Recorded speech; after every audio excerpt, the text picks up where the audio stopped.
Hello, everybody. You're a big crowd already, and we haven't even really started. There was over 60 of you waiting to see the whole thing. And please let me know if the audio is okay. There's always been some small problems with the audio, but let's hope that it's okay.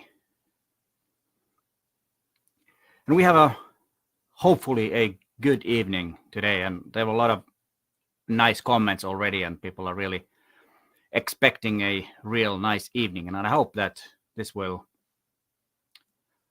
live up to your expectations. And first of all, of course, I have to say that you probably understand that I cannot show all the 2,000 images that were sent in or during January, which was, let's say that it was quite a lot more than I expected. So that's about 500 images per assignment, which is a huge amount.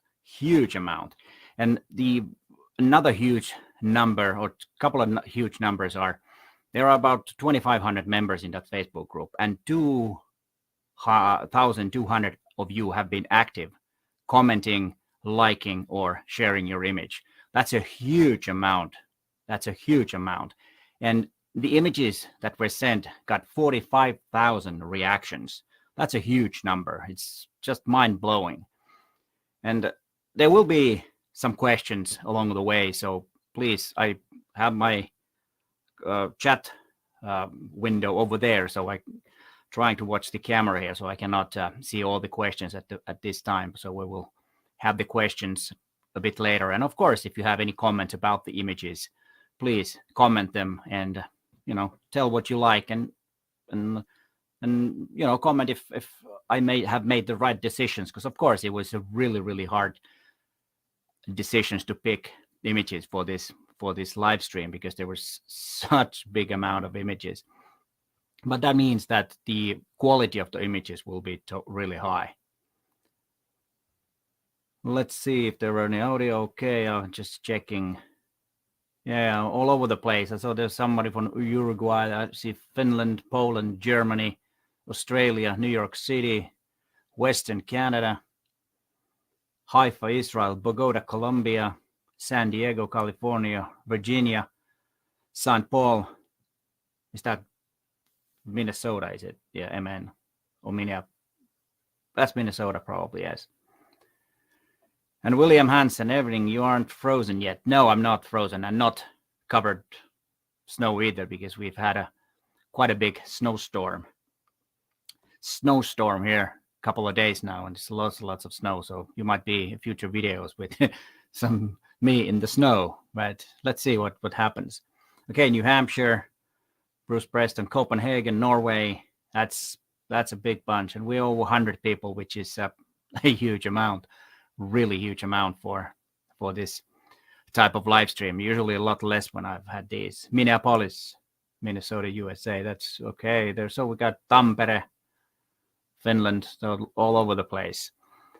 And like I said, the assignment went that easy, to be honest, but I think you guys did quite well on that, and there were lots of good images. And what is really heartwarming for me is that how many positive comments I've gotten for arranging this thing. And there's a lot of comments. I've got a lot of emails where people are telling that they haven't been shooting this much since way back, and this has been inspired them to go out and make some images. That's really great, because that's the whole point, is to go out and photograph and learn and get inspired and use that gear. And I hope you can keep up that spirit all the way to next December, and then see what happens.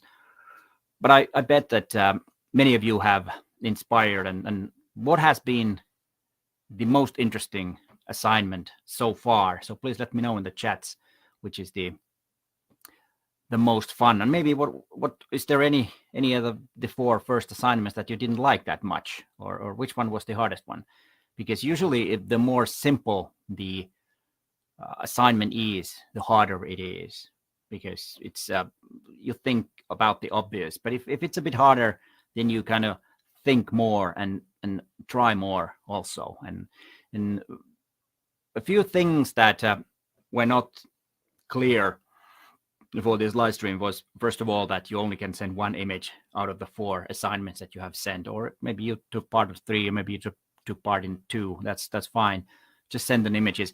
And the reason that I had to do it this way, that you had to send the image to me, is that, first of all, the amount of images was so huge that it was actually impossible to pick the images from that Facebook group, because I didn't at the beginning start marking or downloading the photographs that I thought were the best.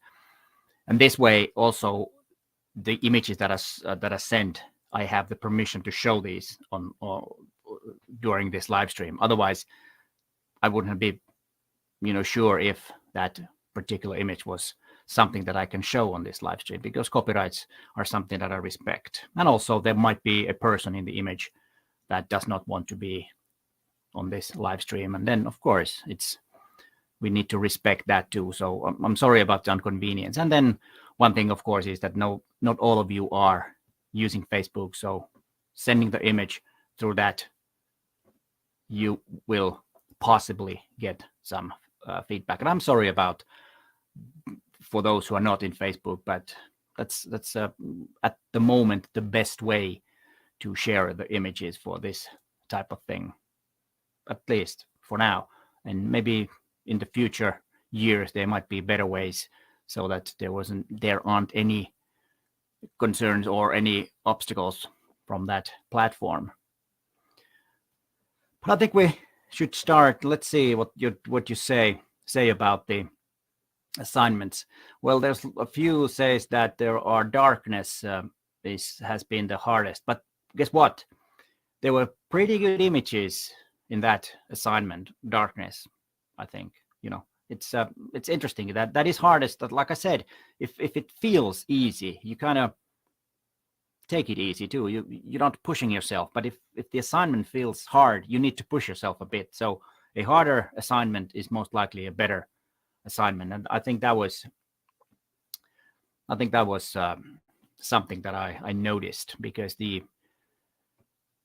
things, and of course, when this evolves and we go to assignment 20, 25, you will learn something. But one thing I have to say, that when you're making the assignment, don't try to think what I like.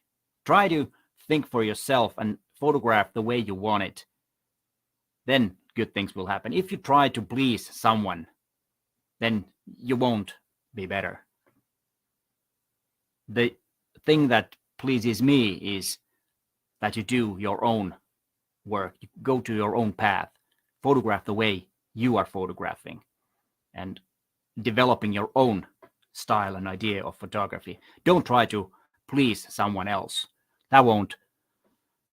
It might, get you a few images in the live stream, but you won't get better in the long run. Of course, there might be some steps at the beginning, but at the end of the day, photograph for yourself and think what you like and go that way. And I think that will be the thing, because there's always the danger of you start trying to please someone, and that doesn't work. Now, let's see, darkness. Everybody's saying darkness. Darkness was weather because it's unpredictable. Well, weather isn't actually, to be precise, it's this week, and it's not part of this live stream. It will be the next live stream at the end of February. I think it's the last day of January. So, but yeah, weather, that is a tough one, because, well, we'll talk about that after we've checked out some images. Yeah, darkness is like I predicted, because it is hard. But as I said, pretty good images from that. Well, let's start to talk about details in my surroundings. And I have 1, 2, 3, 4, 5, 6 images, and the format goes so that I will show them assignment by assignment. And of course, if we talk about the story inside this live stream, if you know that you send your images in details and surroundings and it's not in those 5, 6 images, well, you might leave. But I would say that don't. You will probably learn something at the end of by the end of this video. And we will talk about, after we've looked at all the four assignments, I will talk about the assignments for next month, which is February, and we'll start with weather, but we'll talk about those later. But let's start with the images, and I hope they are in the right categories. If now they're not, then my mistake and your gain in a way. Let's start with Antero Apilainen. And he took 3 images from the same angle with different framing. I cropped the close-up version a bit to make the window stand up as main detail in the image. In wider framed image, the reflection would not work as good because the eye would first look at the colors of the sky. Yeah, that's. I remember, I think he posted also an image that was a bit wider crop. I'm not sure, but I think I've seen a version of this that was a bit wider so that you could see more. But I think this tighter crop is perfect, and you know, this type of image that you see in the reflection is a big cliche, and we've all done that, and nothing wrong with photographing the evening sky when the sun goes down. It's beautiful.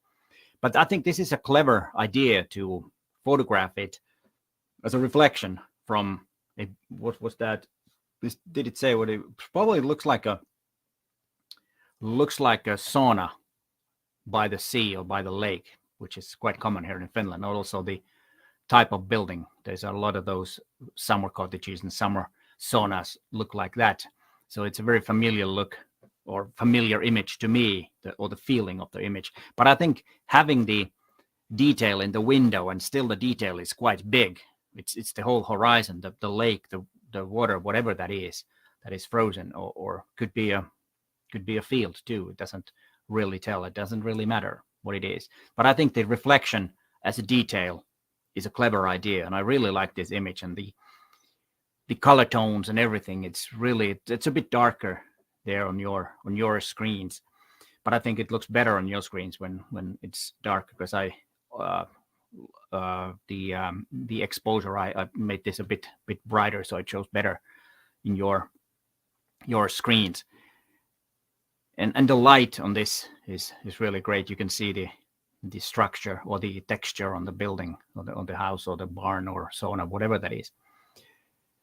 And that, I think, makes it. And it's not the obvious detail, because you could have photographed the thing above the window, whatever that is. You can't really see it, but you see a part of it on top of the window. But you decided to do this. I think this is a really great image. Now let's go to the next one. And this one is from Ricardo Pimentel, and he said, I love this idea of having some details that are not matching the overall landscape or vibe of a place. Here this jumping pad was perfect as a troubling detail. And yeah, I also like this image, because usually when we talk about details, like in the previous image, that we think something small, something little somewhere, but actually that jumping platform on that swimming pool is probably quite huge. It's at least 2 to might be even 5 meters high, don't know. But anyways, it's not a small thing. But in this landscape, from this perspective and from this spot, it's a small detail. And this is what I liked about this image. And also the composition is really, really good, that you can really go into the image. You got the leading lines, the concrete thing here, and then you have kind of like an edge, and there is some kind of a peeking, what's that called when you just, you know, quickly look around the corner, peek around the corner, and that's why I think this one is worth showing you guys here. And when you're talking about details, always try to, or any assignment, try to look out of the box and think, what is the obvious? You can make that image that's obvious, and then you have a whole week to do it if you have time. Of course, if you're tight schedule and you only have, you know, certain time of day, or 1 day or one hour in a week to photograph, then it's a different thing. But if you have more time, try to make the obvious and start working from that. And you can send several images. It's no problem. Usually the good thing is to send only 1 or 2 images, and if you're not really sure, and especially if you think that by the end of the week you have a lot better image, then post that on that Facebook group. It's no problem with that, because I think that's the whole point for you to get better. And if you kind of get better during the week on that assignment, you think you get a better image, just post it. Don't hold it back, or make a surprise and send it to as a candidate for the live stream. That's also one possibility. But don't send tons and tons of images. You need to learn how to pick the best ones. And I think that's also part of the learning curve, to realize what image is good, and then get confirmation, get feedback on that Facebook group, because there's been a lot of feedback. A lot of you guys have been interacting with the images, commenting, liking, and that's really great.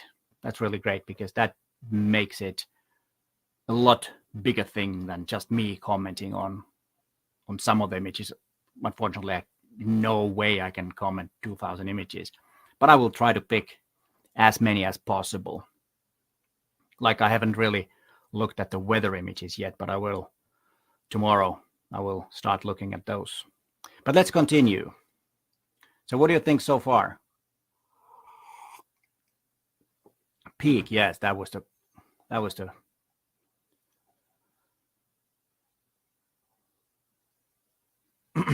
let's go to the next one. And this one is from Atul Pande, a photo of the side of a house with a small drain breaking up the space. And yes, this is also very well made composition, and very good idea to see that detail. It's above us, and you've kind of seen that. And then, of course, the color contrast, the deep blue sky and the white concrete building with a harsh light, and the shadow, which kind of is the kind of the cherry on the top of this image. I think it's really sharp edges on that, really hard light, and it goes well with this. Usually photographing in this type of, when there is this type of light, it's not recommended. Usually just you don't get any good images, but this is a good example of how you can do when it's really harsh light. And the minimalistic composition is also real good. This is kind of a use of negative space, which means that all this space here is called negative space, which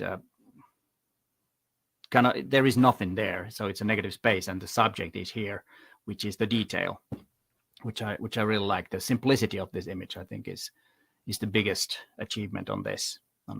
Yeah, it's a good image. And then let's go to the next one. And this is a very, or I'm really happy that this image is in these ones, because Greg Hutchison, who is the photographer here, said, I am a new photographer, so this was the first time I'd really gone out with purpose. This wasn't the image I intended to get, but my favorite after a few days of experimenting.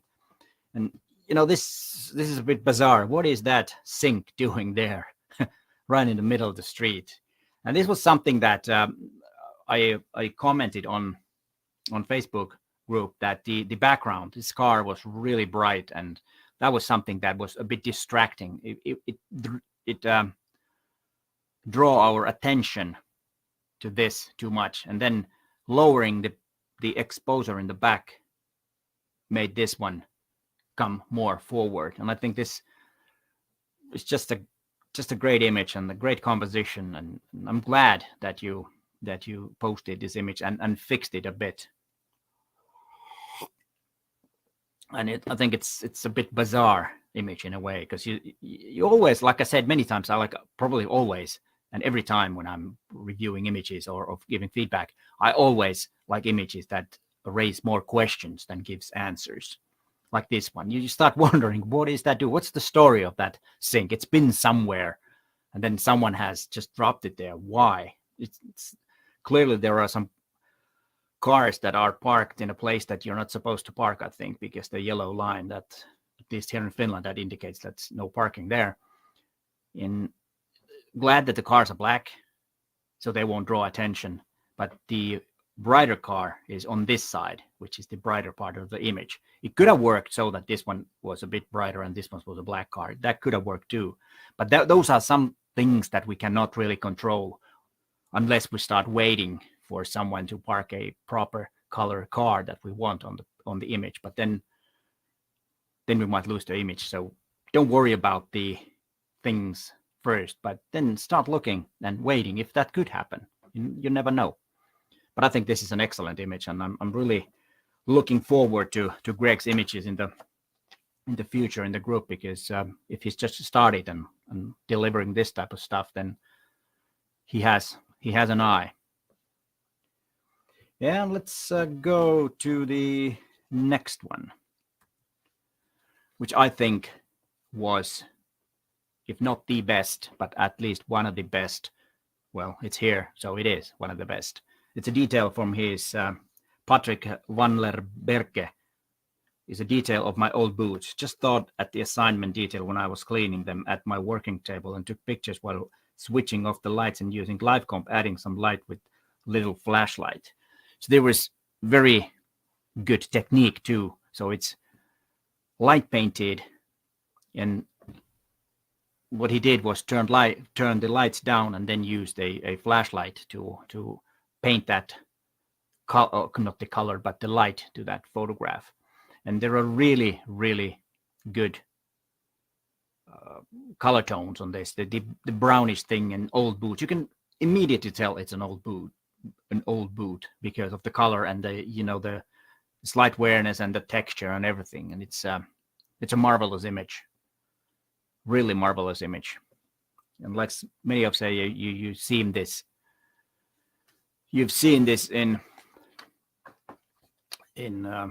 in Facebook, and you remember that. Let's see, what comments do we have? Yeah, this is Stefan has a good comment here. Yes, this is an excellent image. Those leather tones are perfectly illuminated and the bokeh pleasing. Great composition. Yeah, I agree on every word that Stefan was saying. Yeah, here is another good point that Chris is saying, Chris Cohen. Interesting because it's something we could pass over so casually, but focusing on a bit of details makes it interesting to us again. And that's exactly why details in your surroundings, or in my surroundings, whatever that was the first one, because I wanted you to start looking around right at the first day of the assignments started, because that's the way to learn. All of us probably have some old boots somewhere in our closets that has this same photo opportunity. But did we make that photograph? No, we did not. And even though this is a very simple image, and of course it needed some craft or the craftsmanship to use the flashlight to make the exposure correct and everything in its place when it comes to light. But still, this could have been a photograph that every one of us could have taken, but we did not. And that's something that we need to remember, that there are photo opportunities everywhere around us. It's just about our imagination and creativity to get going. And that's why the details in the surrounding, or in my surroundings, was the first one for you to start learning to see things. And I hope this live stream is also part of that, because seeing this, you can go and look at your shoes and try to do something with them. Okay. Then something a bit different from the others is Andy Leung fishing rod in Victoria Harbor, which I believe is Australia, I think. And this one is quite simple and clever, and very good use of shallow depth of field. Not too shallow, but shallow enough not to be too distracting. And I think the person over there with the fishing rod is a good addition. I think it would have lost a lot if that person wasn't there with the fishing rod. And then perfect, the focusing perfect on the fishing rod, and then you have the big building in the back, so it tells you that you're in a city, in a big city. And also, there are some smaller details that could have been shot, but I think this one is just perfect, so that you see enough, but not too much, so that it can be considered as a detail. And I think this one is really, really good. And also the fishing rod, I think is that no rod is that no not this is the rod, right? But the whatever that's called, you can see that, and that's also a very important detail. And also on this side, not too much. There are some people here, but with dark clothes and dark backgrounds, they are not that distracting. So I think this works well in that sense too, because first we see this because it's the closest and quite bright and sharp, and then our image goes over here to see this, and then we come back here. And that's how our eye most likely work and move on this. And I think it's just has enough content, but not too much. I think this one works really, really well. Yeah, like William says that it looks like a dull day, a little bit of fog. Yeah, there probably is, but it's could be fog, or then it could be some particles in the air, which is reflected. On the other hand, there is a bright light on top of this rod all the way, so there might be, most likely there is some clouds that the light is reflecting, because it makes a nice catch light to this. Especially here is nice. It doesn't, here isn't that important because there's white in the back, but as you can see here, it makes it a good separation from the background too, which is always important. Okay, it's probably real, yes. Fishing line. Thank you. Yeah, it could be sun, like Stefan is saying. It could be sun. Oh, that's an interesting question. The rod leads the eye out of the picture, and raises a question. What do we have there? That's also interesting. That is true. My eye went, like I showed, is more. It went from here to here, and that's why I said that this person here is quite important with the white shirt, because then it grabs our attention and it doesn't wander this way. But you're right. It could, and like I said, we all look at the images a bit different.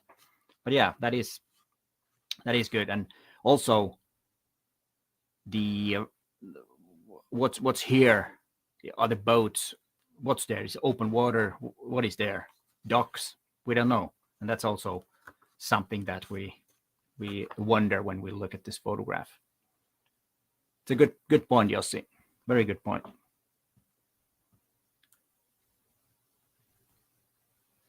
And then we'll go to the next one, which was wide angle, which was a quite generic topic or assignment, because you could photograph anything. It needs to be a wide angle, so that's also quite easy, and at the same time quite hard, because you can photograph anything, and when you can photograph anything, you might get lazy because you just wander around and snap away. And because wide angles have a certain way of showing the near by object a lot bigger than the object that are far away. Like this one, I'm pretty close to this this small shop that is in downtown Helsinki. There's the railway station and the tower over there, and of course that's a lot bigger than this one, but this one is so much closer that it looks to be a huge, or a lot bigger. It's not huge, it's a lot bigger. And also the person over here, I waited that there was someone there when I took this image to have something in the front, because if you don't have anything in the front, it might be a bit boring. unless you want to have a boring image, which could be a thing sometimes. And let's start with Ezelio von Wedel of Wedel. I took this shot in an amusement park in Bremen a few days after I had bought a 25mm wide-angle lens for my Sony A7C. I was fascinated by the colors of the merry-go-round. They reminded me of my childhood. The swinging seats filled out the complete image that made the composition easy. Yeah, and it made it easy for you because you were standing at the right place and you probably moved around and used your feet as a zoom. And yeah, this is a really good example of wide-angle images. And of course, the bright colors, the blue sky and the yellow thing, or the merry-go-round, the middle part is yellow, and then you have all these kids around. Of course, it would have been better if there were more kids and more colorful clothes, but that's, again, something that you cannot really control. And what I like about this is that you look like you're almost under these, as you can see from here, when you're going up, tilted a bit up. And on this type of images, the perspective distortion that comes doesn't really matter.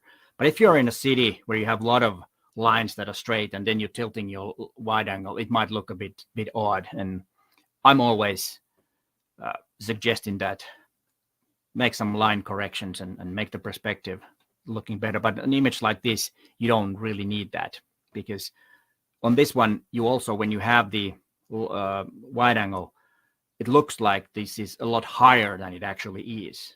And that's why I think this one is a very good example of what you can do with the wide angle. And of course, this is always about the weather and what kind of conditions there are. This time that you were there was not most likely the best about or best time if we talk about light, but image came out really well. All right, we got some more people. Let's see, how many do we have? 137. That's a big crowd. That's a big crowd. Yeah, that's a good point, William, about easy to get too much in wide angle, harder to focus the main object in the frame. That's exactly why wide angle is not that easy if you're not used to it. Like I've always said in my videos that I'm not really that comfortable with wide angles because my background is in portraiture where we use a lot longer lenses than wide angles in general. So that's why for me too, wide angle isn't really the thing, even though I like really good wide angle images because I know how hard they are, at least for me. Let's see, what else? Yeah, Don Snow says that love movement in photos. Yeah, there is a slight of feeling of movement, even though it's the action has been stopped. There is no motion blur in this. That could be another way of doing an image like this, just to have a bit more motion blur.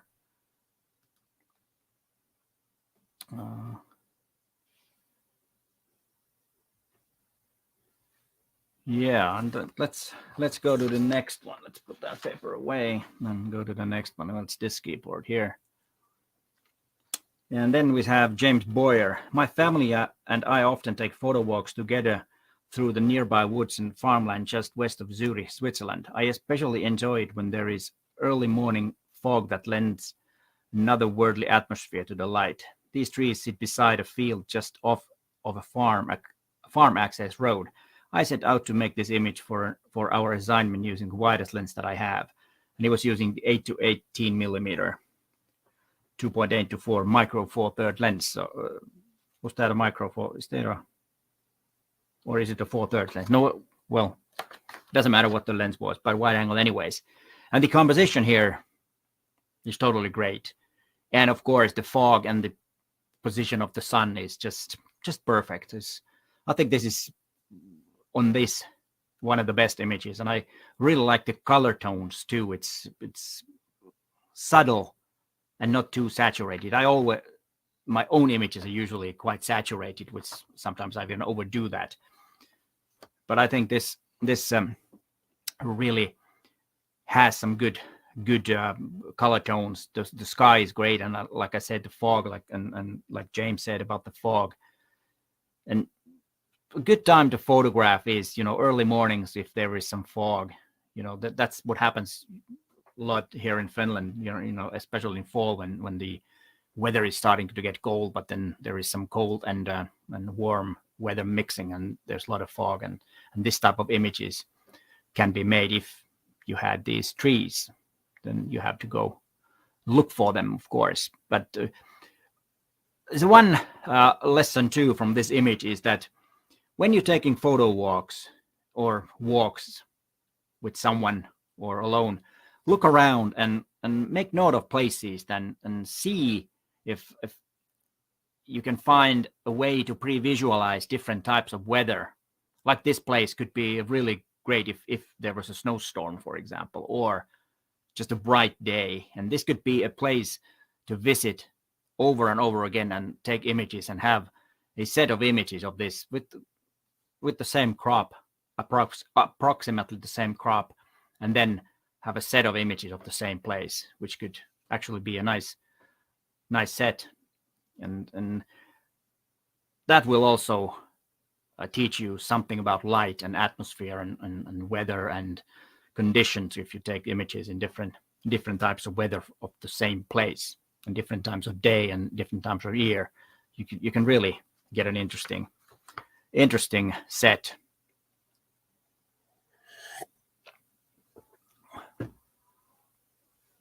Let's see. Oh, this one. Yeah, it is micro four thirds lens. Sorry. The shot was challenging for me because I usually shoot people. Well, what if you start looking at landscapes too? Because you certainly have some eye to that. Yeah, very moody, like Georgi is saying.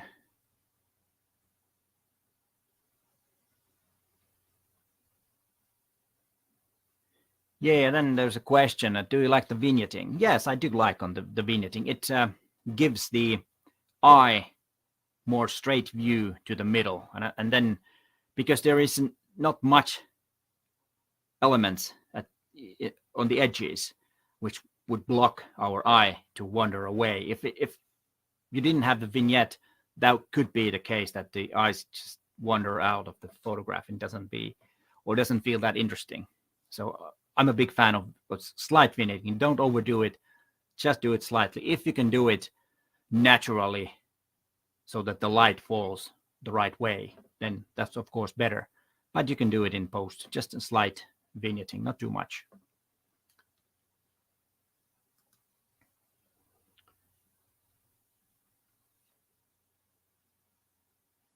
Yeah, this is a good point, like what Sam is saying. I like the stronger vignetting at the bottom as the sun is low. I've expected to be darker behind the hill. That's true. There is a hill, and you can see that this.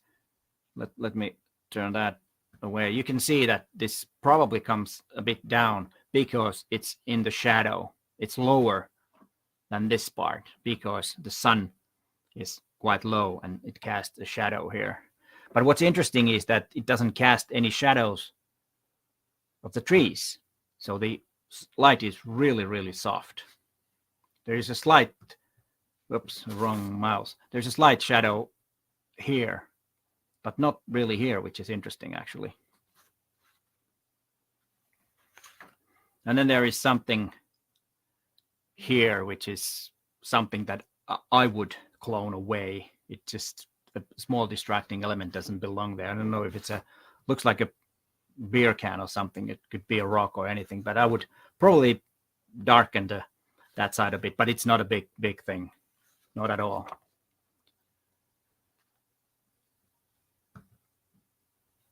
Yeah, this is exactly, Ilya, what you said. Sometimes adding some vignetting helps to focus on the image center. It's exactly the way. And yeah, that's exactly what I mean. Yeah, that actually, I didn't notice that. But after Sam was talking about the shadow in the front, and then I realized that there are no shadows. And that's probably one thing that why this image looks a bit strange, which makes it really interesting. If James is still here, you could probably explain why there's no shadows. Yeah, this is probably the reason what Chris is saying, that no shadows, because the light is so diffuse from the mist / fog. And that's exactly what it is. The light is so soft that's why there are no shadows.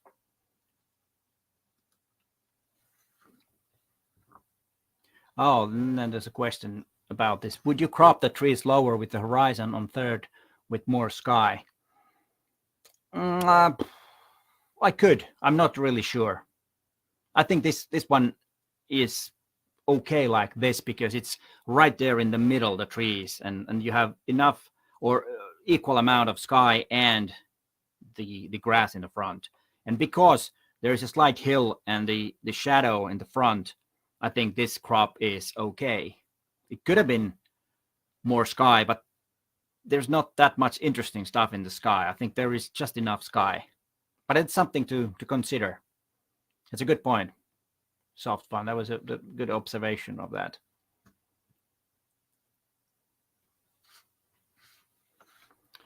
And okay, let's go to that one was interesting. It raises a lot of questions and talk. That's always good if you give comments, because that's also part of learning. Start when you look at the images, you listen to what I say, and then you see something else.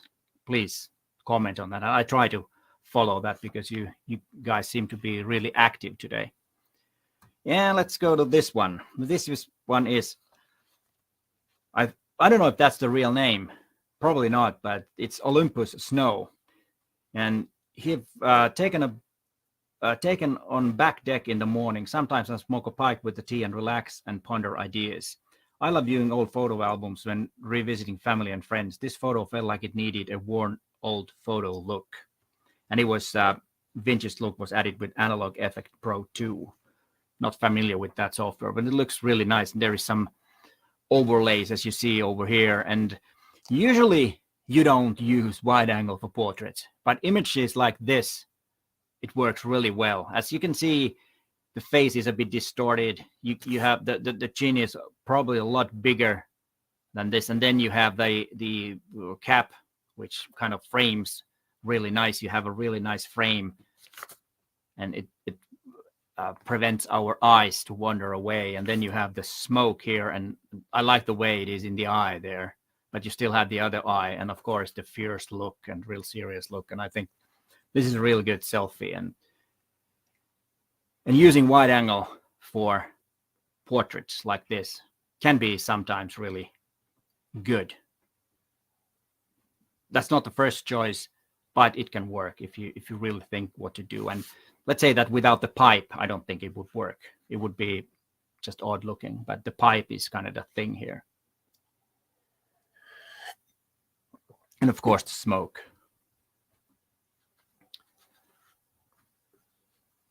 Yeah, and exactly here, like what Stefan is saying, the overall look, the editing are perfect. The distortion doesn't harm this image at all, just the opposite. Yeah, I agree. And yeah, what was the about 12? Do you mean the distance, or what was that? Oh, okay, probably answer to how close were you. What was the focal length that you used? Just out of curiosity.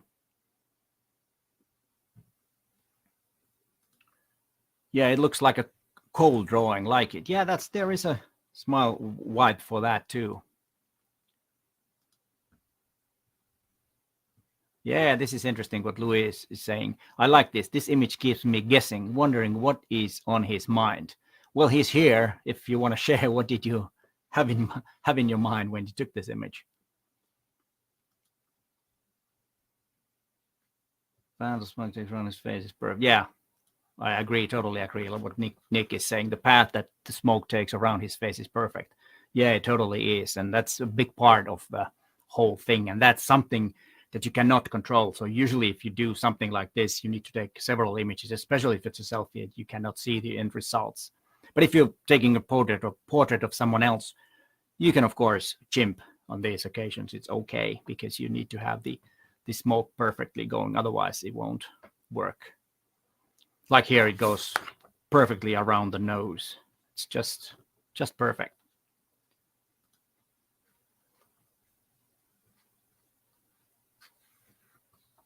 And let's, whoops, this button. Let's go to the next one, a bit different, but a portrait, kind of a portrait again. This is Stefan, who's here too. A nice moment, great light over the lake. I'm not gonna pronounce, but it's, let's see, Vierwaltestattersee in Switzerland, a look into the unknown infinity, trying to imagine what is behind the horizon and enjoying the light and shadow show at the same time. A moment of reflection, peace and calmness. I did capture this motive in a minimalistic way as well. It came out great, but I thought that for the assignment, a living subject fits better. Yeah, this image without the person in front would be just a, average landscape, a quite beautiful landscape, but an average landscape, because you need something in the front. And of course, the color of the hair here is perfect. I don't know if that is. Oh, did you mean the name of the lake?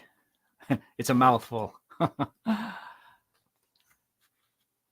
And that also, we kind of like feel that we're watching the scenery with her or right next to her. That's kind of the feeling. And usually when you have a wide angle lens, you really are inside the thing. If you go close, you are, so that the viewer thinks that they are part of the image.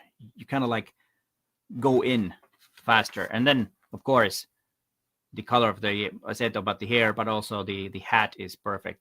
You have the same colors here and you have the same colors here, and then you have something there. And usually kind of like overexposed places in an image is not good, but here this is not overexposed, but it's pretty close, and that adds a bit mystery to the image.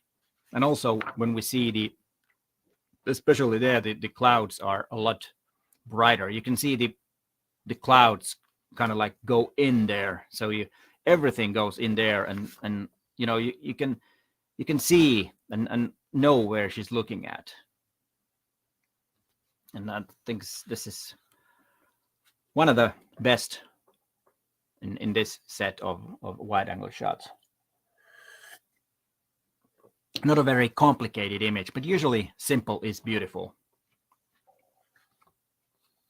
But as I said, you need something here, otherwise it would have just been a average landscape. Let's see where we are.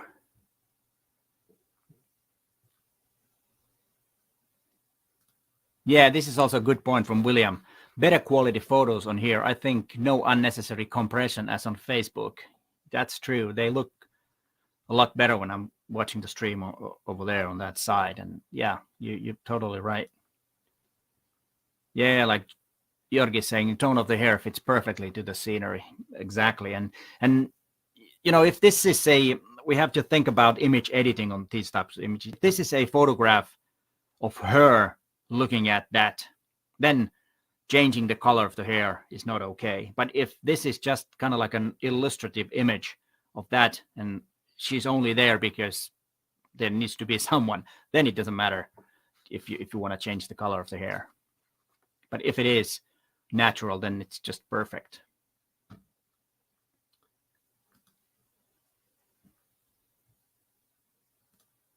Yeah, James, the split complementary color scheme really makes this very nice. Well done. Yeah, I agree. That's the word. I didn't know.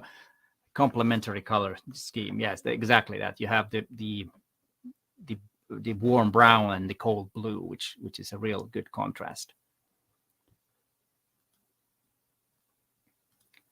Okay, and that's the real color. Good.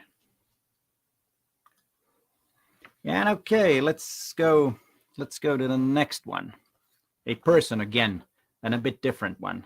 And this one is taken with a phone, which I think is totally okay to use your phone if that's what you have. And sometimes that's the only thing you have with you. Maybe your camera's at home and you see something and if it fits the assignment, don't hesitate using your phone. They are just great for this type of photography sometimes. But of course, try to have your camera with you at all times because it's easier to use anyways. Get more options if you have your rear camera. Okay, picture taken. Wanted to capture the perspective of wide, but not in the context of landscapes, but a street setting. Yeah, that's good. Usually we think that landscape is the place to use wide angle, and yeah, most likely it is the most used niche or genre where wide angles are used. But of course, using them also on the street is quite common. But more, or a lot of us uses a bit longer lenses on street, like the standard lens, for example, is quite common too, like the 20 or 20 millimeter around that. But this one I think is really well made composition because of the rail here, or the bench rail or whatever that is. It has these leading lines that takes us to the guy that's looking most likely at his phone with some color on. You have the yellow vest and the red jacket, and then really nice rim light, or the what do you call this? Is that a rim light? What this street light is making a nice separation of the background, because this is total black here. Without this light, this would blend into the background, and I don't think the image would be as good as it is now. And there's no way of having the camera a bit higher without losing this, because it could have been a bit better if it was possible to lift the camera a bit, but I don't think it was possible. Then would lose this, because having this a bit more would have made it more, there would have been more depth in the image. But otherwise I think this works really perfectly. And the blue color here, which is the kind of like opposite to the warm colors here, is also nice. I think this one is edge lighting, halo around light. Let's sorry, I'm reading here and just checking if there are any.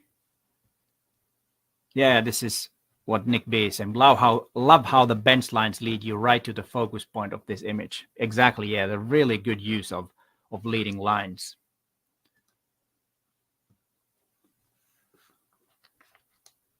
And let's see. And Louis is saying a great image. I'm drawn into the image. The colors also draws my eye to the person. Exactly, yeah, that's a kind of like a bonus, but that's also something that you cannot control. So you have to see this, or you have to wait for someone to sit there. That's another way of doing it. But if you need to wait all the time, it takes a lot of time.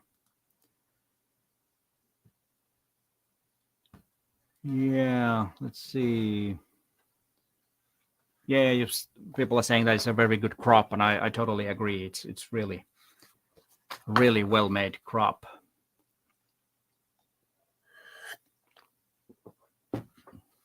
And let's get to the next one, which is animal. That was week 3. And this one is something that I can't get over, this image. This from Irvandi. Most of us use any macro lens or macro extension to take macro photographs. But in this case, I'm using the 9mm f8 fisheye body cap lens. I think it's a very unique way of taking macro photography with that lens. The result is very good. Yeah, I totally agree that the image is really good, but it's so unreal that it's really hard to believe. But it blows my mind. If you're still here, Irvandi, just if you have any more explanations than how this was made. Did you use a remote control to trigger the camera, or how was this made? Because this this looks so unreal. It's almost like a CGI type of image. You would first think that it's not even a photograph, but I guess it is. It just blows my mind. If you're still here, Irvandi, then please comment and tell us a bit more. What do you guys think of this creature? I don't know what that even is. Yeah, and I think you're probably, Louis, talking about this image. Fun, interesting, creative. I totally agree.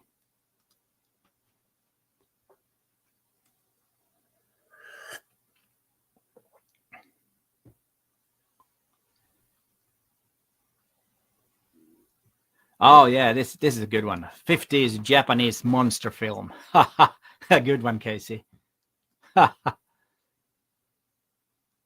And yeah, this one also that it's amazing that an insect like that can be found wandering around the streets. Yeah, I was wondering that too. I don't know that much about insects, so I don't know, but yeah, it could be.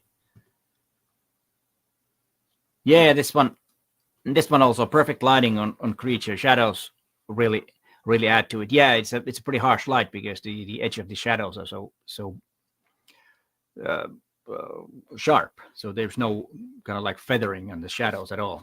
And you can also see from this that there is a very harsh light on this.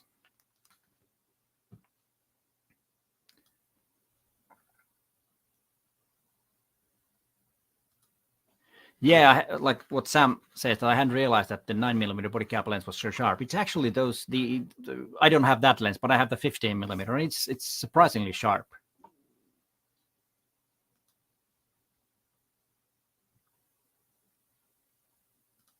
Okay, Stevie G says that mantis around here are pretty docile and lend themselves to photography. All right.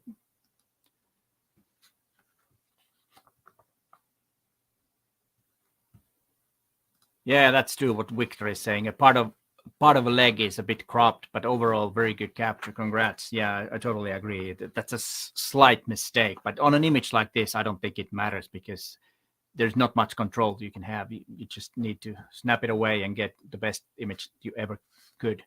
But I think it works, even if the crop isn't perfect. Okay, next go to the next one.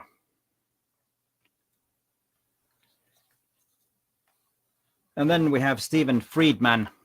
I love getting to the bird refuge before sunrise and watch the birds in the mists. The sun had just risen and this white pelican flies by, just skimming the water. Yeah, that's a perfect moment that you took the image. And as we see, you have, I think, 4 pelicans in this image, which is really nice. And the position of those are really great. And, you know, I know you didn't move them or tell them to do that, but they're just perfect. Yeah, and then you have this, and look at the water splashes here, just perfect. And the early morning mist just adds so much to the image. Any comments on that? Yeah, about light. Yeah, like Ann Smith is saying, a beautiful lighting on this photo. Yeah, I totally agree.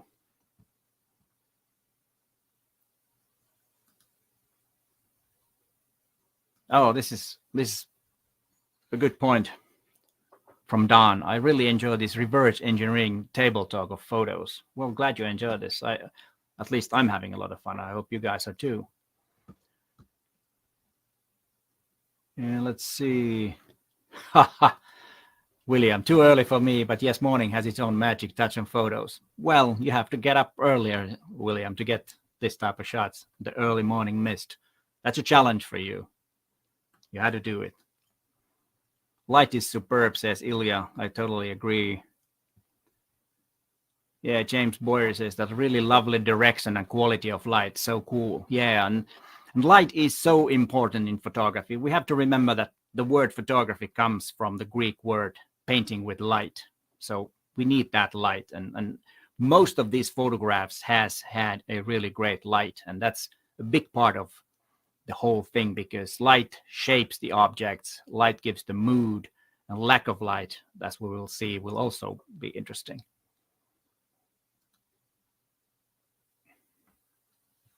Oh, this is I don't know if sorry, I forgot the name already.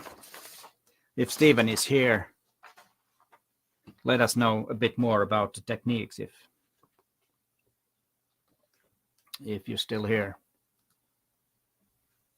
All right, Louise too. That could be a challenge early morning. That needs to be added for somehow. Unfortunately, those assignments are already set. All the 52 are already set in public.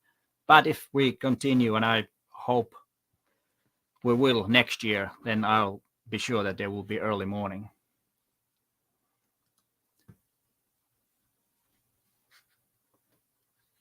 And then we could go to the next one. We already been here for an hour. All right. This takes a bit more time than we thought.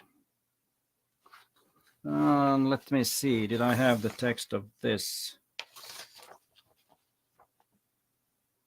I don't have any text. Sorry about that. I don't know why I don't have, but this panorama image of these two birds is just stunning. I love the way that it's almost like two different images, you know, like stitched together.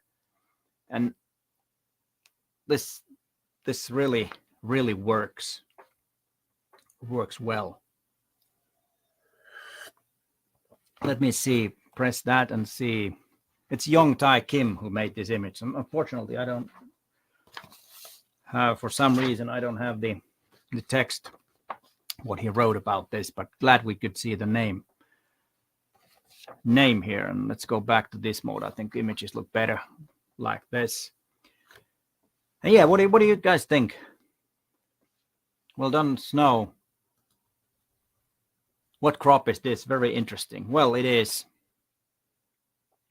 a panorama image, and I think I like it, or not think, I do like it a lot because of the concentration on the birds. If it was, you know, filling up the whole area, probably it would not be this interesting. Then there would be just one image better, just to have the other bird. But like this, it's almost like a story. You would think that it's the same bird taken from, you know, two images and then stitched together, or made some kind of a reflection, you know, one image reflected to the other side and then, you know, turned around and then would, but it's probably not. And this is really interesting, and one of those images that you could print on the wall. That would look totally cool.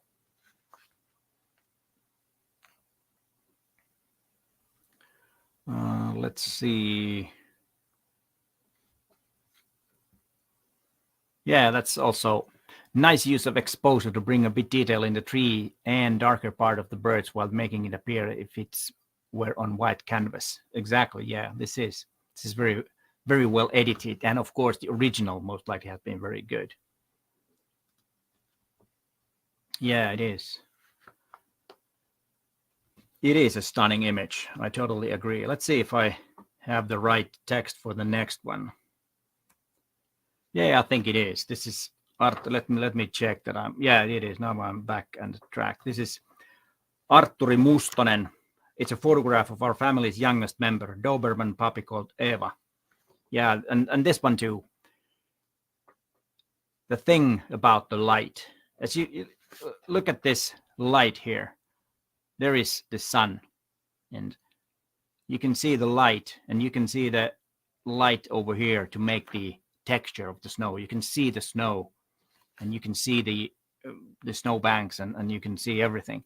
And then you have all the nice rim light or the catch light or whatever that is over here. Okay, the eye contact, if that would have been straight to the camera, it would have been a bit better, but I think this one is also perfect like this. And the color tones, you have the nice brownish color on this image, and then you have all that golden colors in the back, and the light over there in the back that lights the dog, so that you have this separation from the background, which is quite similar color tones. And without that light, it could blend in the background. And if it was an animal that has some kind of a color that it's supposed to blend in the background, then it would be a different thing. But this one doesn't have. It's not a animal in the woods normal. It's a kind of like a domestic pet that you have. It's a dog, so it's not out there in the wild. That's not normal habitat. And of course, the use of depth of field is just enough. And the place where you photograph this is totally the best place, when you have kind of a what do you call this? Kind of like an alley between the trees, or a path between the trees that goes to the light, which then lights the back of a dog, and also this scenery. I really like this. Is really stunning image. Let's see. Yeah, and this one too. This one is nice use of trees in the background to frame the subject. Exactly. Yeah, you have these trees. This one here, this one, and then you have these deer, and it kind of frames the image. Good point. Let's see, whatever would very nice colored bokeh. Yeah, this is also a 3D pop. You know, the dog just pops out of the thing, and one part of it is the light that goes around here. So always try to find the light, and always try to find if you can have the light behind the subject like this. Of course, you have to be careful so that it's not too dark, the subject itself. On this one, it's bright enough, and there is enough dynamic range in this. So very well done. And let's see the next one. Let me check that yeah, it is. I'm back in the track with the text. This is a photograph of our dog Emmy, a rescue. It was a very sunny morning, and I was preparing my camera to photograph birds at the feeder when I saw Emmy walking up the hill towards me, and she just had this look.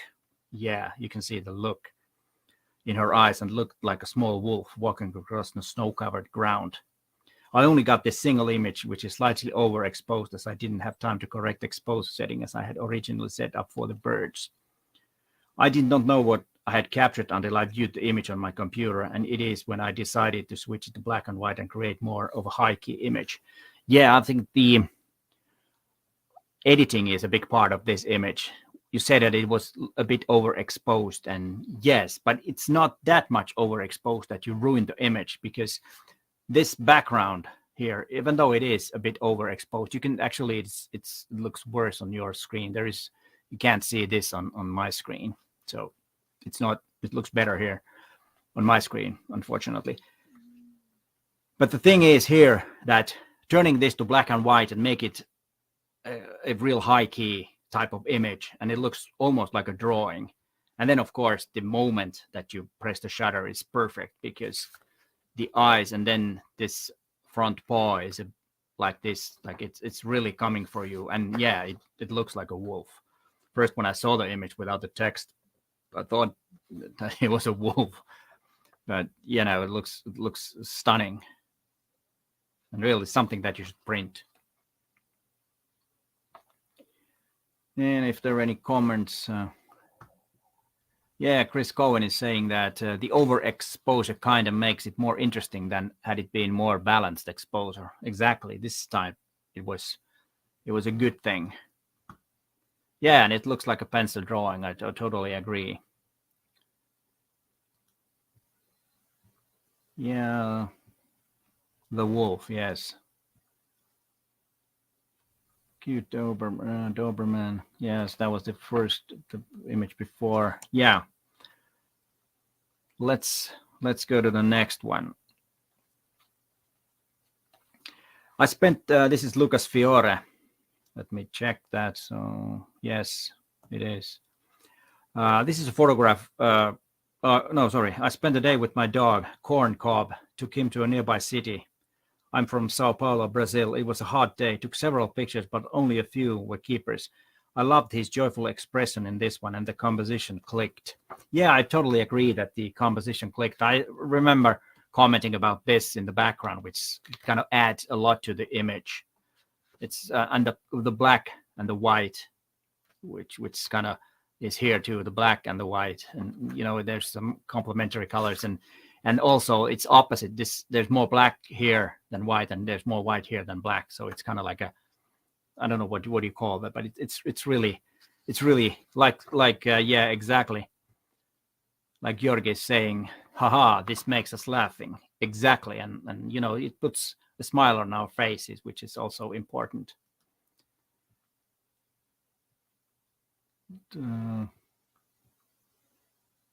Let's it does bring some smile, and that's also one important part of photography, is to make us happy. And if an image makes you smile, most likely it's a pretty good image. And yeah, this one is really nice.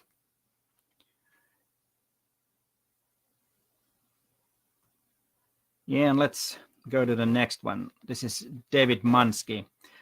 Ice conditions have been phenomenal so far this winter. I was out photographing at Eagle Lake in Acadian National Park, Maine, USA, near where I live, and found this bait fish left after fishermen departed. I have been experimenting with manual focus vintage lenses, and he used a old Yashica 50mm lens.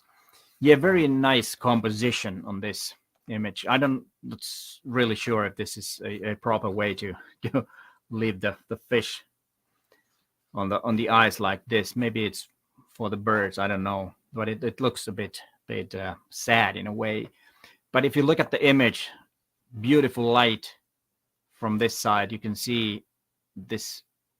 This is the word that I cannot, but you know what I mean. It's kind of like the water, the sun shines through this part of the fish, and a lot of detail. So it's a good lens, worth using that lens. And the bokeh and the unsharp areas look really nice too. So you have a really nice vintage lens, because sometimes vintage lenses can be a bit strange looking, or not the lens itself, but the image that they produce might be a bit strange looking. And usually they are quite sharp, but then the out of sharp area or the unsharp area might look a bit odd. But this one really works. And it's also a bit different from the rest of the animal images, which is also a good thing and a plus, of course, if you have found something different and looked out of the box. This just happened to be there when you were out there, but yeah, you saw the opportunity and grabbed the image. And also the background with the bluish, don't know if they're mountains or what they are, or big hills. But anyways, the colors are really, really cool. And then you have the slight yellow there. So you got a nice set of different colors without the image being too busy, because the colors are kind of desaturated a bit. And I think it's an interesting image, and totally a bit different animal this time. It's just weird when I see. Oh, yeah, it is. At first, I thought this was just weird, but I see why you picked it now. Okay, good. Let's see. And then we have week 4, which is darkness. And let's move on. It's been a bit over an hour already. Okay, this was Sami Kastikainen. One night I was leaving from my work and spotted this scene: dark and empty parking house with the green lights reflecting in the wet ground. Or parking house is in the airport, and this scene reminds that we still have COVID among us. Normally this place would be full of cars. And so this one was taken the next evening. So he took the camera next evening to this place. And this image, I remember commenting about this image, that this is a typical image where you don't really, there isn't an image, even though there is. And looking around and seeing, and look at the color contrast, look at this green comes from the color spectrum is not perfect with the lighting here. So that's why it makes it green. There's most likely not that much green light. There might be some, green lights there, but most likely there isn't. And that's why this is green. And then you have this blue, which is a real nice, complementary color to these, so that it's kind of like the opposite. And that's why it makes it interesting. And I think it's a good example of images that you wouldn't believe that there is an image when you go to a place like this. You're just, rushing by. And then, of course, it also tells about the times that we're living, airports, empty parking lots, which usually are full of cars. And this image would not be possible if there were a lot of cars. It would be just, you can do that. So this, in that way, also, this is quite unique. And let's go to the next one. This one is Jurak Majerski. This picture is part of my series. This is always good to have some kind of a set of images, a series that you're making. Little City Streets, which I post a couple of years on Instagram. I tried to do street photography in my hometown Trenčín, which has approximately 55,000 inhabitants and stay original without repeating of the scenes. I started the street photography when I bought my first camera, Olympus camera this time. Picture was taken in one of the streets in Old City Center, which is leading to Main Square. Lady on the picture was looking into a show window of burial service company to a burial notice. This is another hidden darkened, which is not visible in the picture. Well, that's interesting. Interesting one small thing. And let's see, I wait until she came into the light and to right position, and then I press the shutter button. And yeah, that's one way of making street photography, is that you see something, or you see a scene, and then you just wait something to happen. And that's the classical way of trying to find the decisive moment. And I think this picture is a good example of that. It's dark, and you wait for someone to come into the light. And I think that's a good part of this. And of course, this is also about street photography and also about darkness. Of course, the funeral of home, we couldn't, see that without him telling us, and that kind of something that's not so obvious in the image. Could this be a bit tighter crop? Maybe taking a bit off from here, that could probably be. But on the other hand, it's a good kind of barrier so that our eye doesn't wander away from the image. So in that sense, I think this is really good.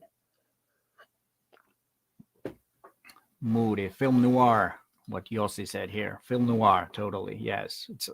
It's one of those images that could be a movie still. Let's see. Yeah, that's true. The path leads us into the person. Yes, the light here, that's a good point.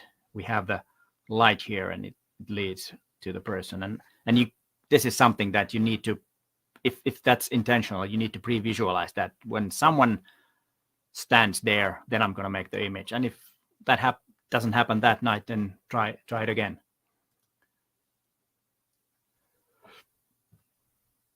All right, then Chris is saying that the stones in the road make this image for me. Yeah, that's a big part. And I remember, I think it was this image when I was commenting to Juraj about the Central European, the Eastern European old cities. They are so photogenic and so nice places to photograph. And you have lots and lots of these type of scenes and places.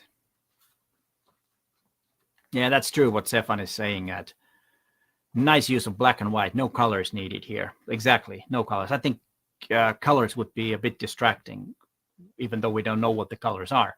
But still, I think this is better like this as black and white. And let's go to the next one.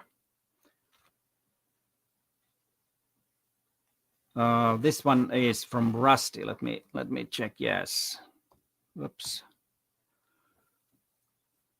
Made with 25mm f1.8 lens on EM1 Mark II. Grid covered flash off camera at left of the frame. Black matte board for background. Held candle snuffer over candle for a couple of seconds. Remove snuffer, make picture. This is one of many. Everyone is different. Yeah, this is something that you need to photograph over and over again when you do. It'll take a lot of photographs if you do something like this, because it's so important how the smoke comes out in the image. If it doesn't be the way you want, then just redo it. And this works really well on this. And I really kind of like that this is a bit a worn out looking candle, if that's the word you can say about a candle. But anyways, and the smoke makes a nice form. And then having a black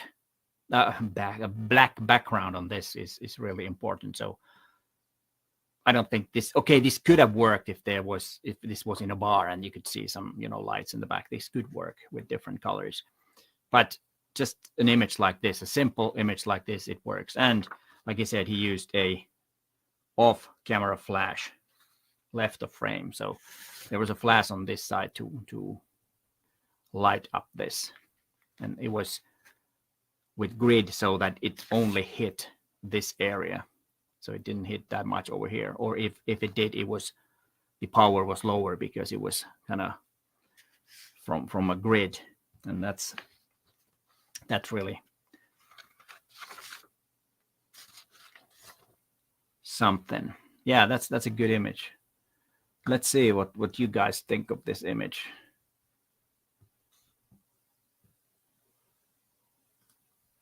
Yeah, using the snuffer really helps with the smoke. I never thought of that. I'd look forward to trying that sometimes. Yeah, you should. You should. Just, make the light area smaller so it doesn't go all over the place.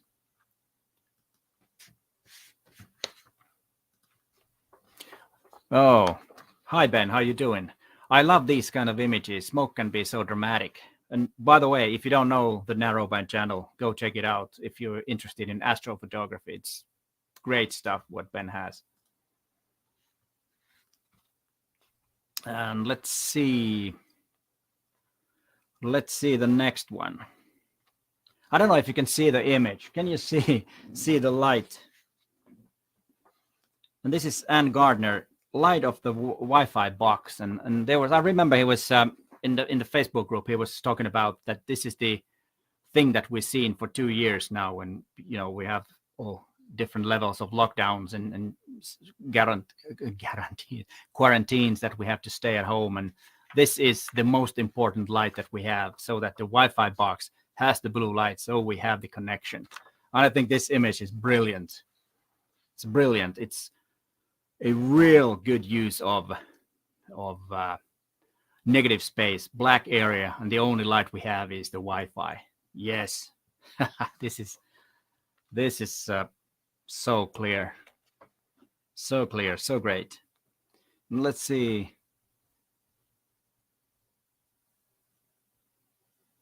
Oh, very dark here. Yeah, it is really dark, but you can see it's right there. You can, I don't know if you can see that it's pitch black, and then you have this swirly light of a Wi-Fi box.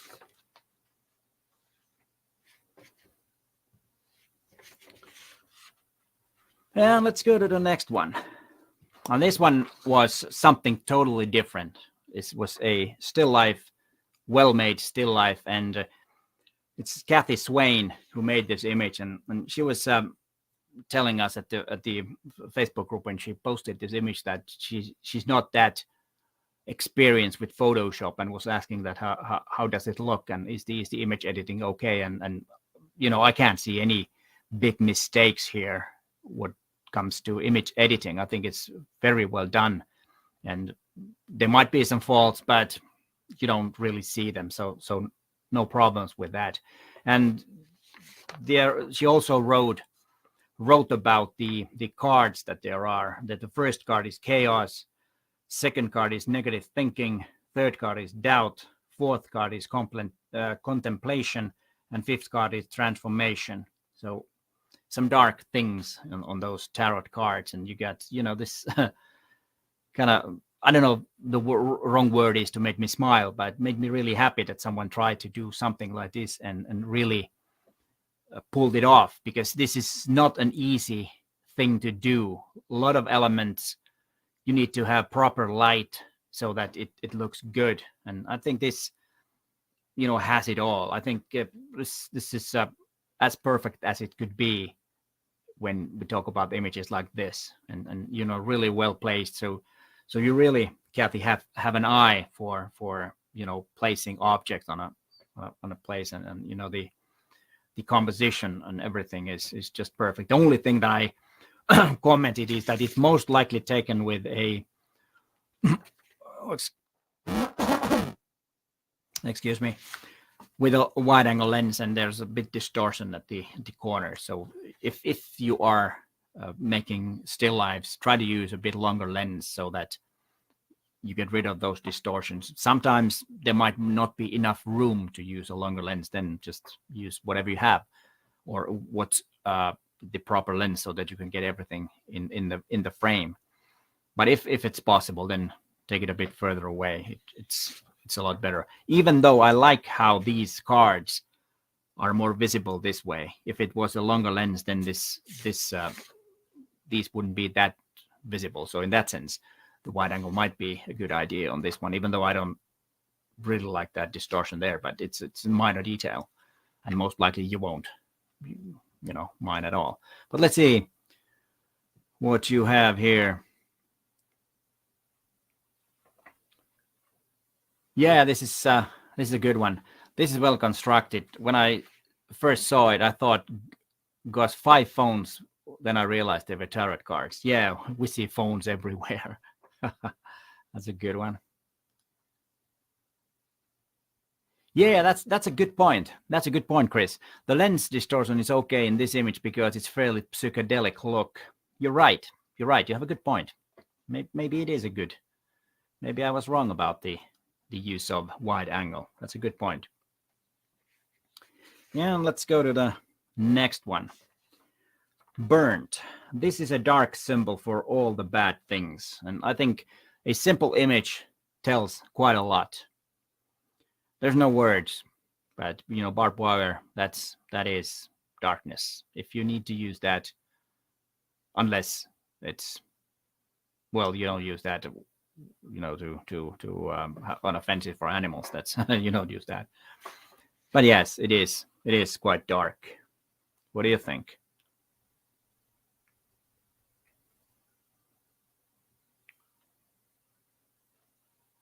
This is beautiful. Yes, yeah, I totally agree with you, Sam. It is beautiful, simple and beautiful, and it is about darkness, unfortunately.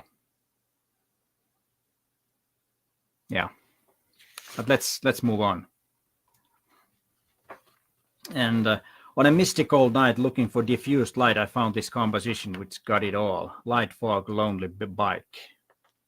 Yeah, you nailed it. And if you really went looking for this, well done, because it's not always, you don't always find the image that you're looking for. You might find something else, but you really nailed it on this one.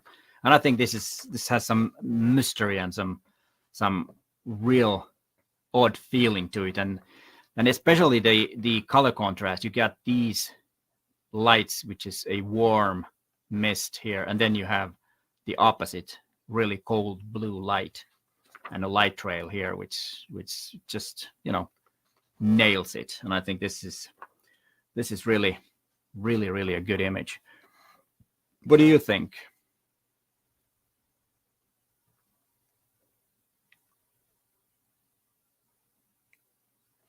Okay, people are talking about the barbed wire there.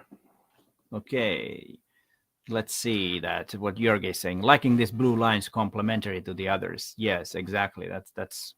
That's a good point. Yeah, that is I think the idea of that image. And let's see how many of you are leaving now when I'm starting to talk about a few words about next month, which starts tomorrow. Okay, the weather assignment is already on, and if we start with that, how did the others? Black and white, blue and bokeh, which are the next one. And the first one is weather, and of course, what we think first is the bad weather, like I did.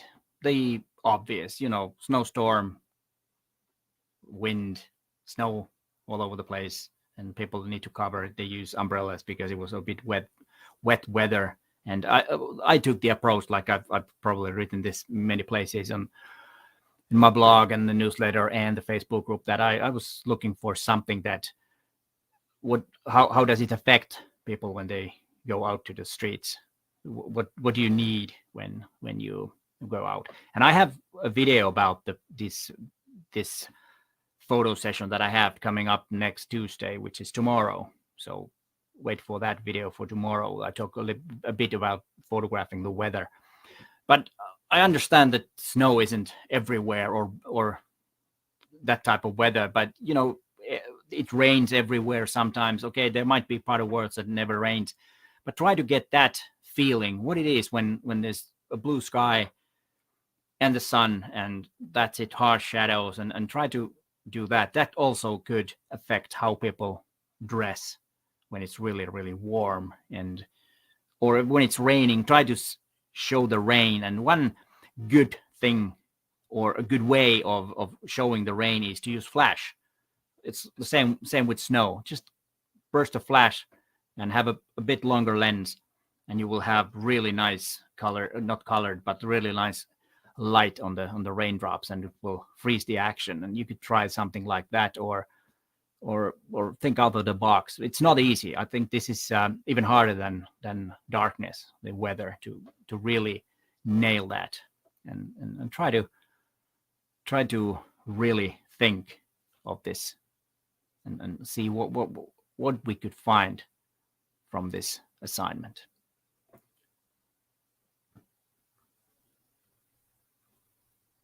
Yeah, okay. There's we have ugly weather here, but ugly isn't that good. Well, thanks, Sam. Feeling the mood. Use tele lens. Yes, that is if you have rain or snow or something in the image. If you're using telephoto, it will condense the particles in the air. That's a good point, Ilya. Yeah, exactly. Yes, what you said, for rain and snow, use telephoto. But we've been here already hour and a half, and we're still over 100 people. That's a huge crowd. Now let's talk about a little bit about black and white. This is in a way also quite hard, because you can photograph anything when you talk about black and white. And I will have a video about black and white, in the end of the week, most likely on Friday, where I talk a bit about black and white and what to think about that. And that's something maybe you want to watch. I do have a few videos about that, but this one will be more about this assignment and how to think, and I will give you a few tips about what to think and when you're shooting black and white. So this one is hard in a way that it doesn't work if you just take a photograph and turn it to black and white. You need to think black and white, and that's something also about the video that I've already written. I haven't filmed it yet, but I will publish it in the end of the week. So the subject, of course, what you use black and white for. Portraits are usually black and white, and then you might have classical street photography with some contrasts, and usually high contrast images in black and white are really good. But this is not an easy one either, because if you have an image that just, like I already said, that you just converted a color image to black and white, it might not work. You need to think in black and white to make the image work. Let's see what else. And then we have blue, and this is just an image that I took the other day for this assignment. I'm not sure if this is going to be the one that I'm gonna use myself for this. Now that I looked at this image, I maybe overdone with the blue. It wasn't that saturated blue that I took, and only thing that I when I was there, I was waiting for one person to be here, because there were too many bright lights. I wanted someone with a black jacket to just block some light. But also this is in a way also quite hard, because when you photographing a color, that color needs to be something that without that color, the image would not be that interesting. So if that would be any color, this probably would be the same. It wouldn't change. So in that sense, this one is not very good image of blue, even though I like it. It's kind of the color contrast and everything is quite okay on this one. But if I would change that color to red, it would still be almost as interesting as it is like this.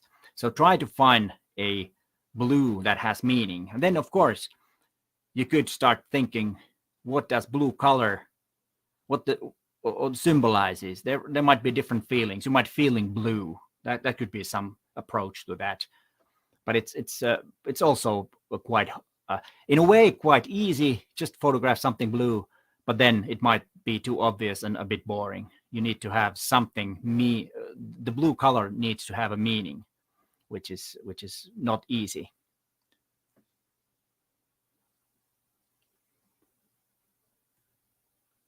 And then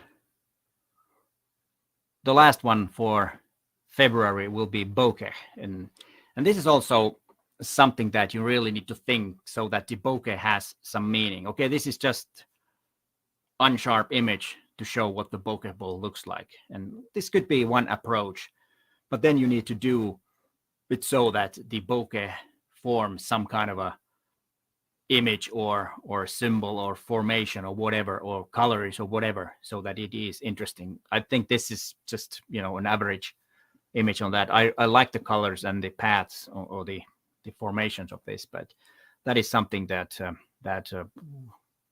I will most likely talk a bit more or write a bit more in my blog, so you can get some inspiration from that.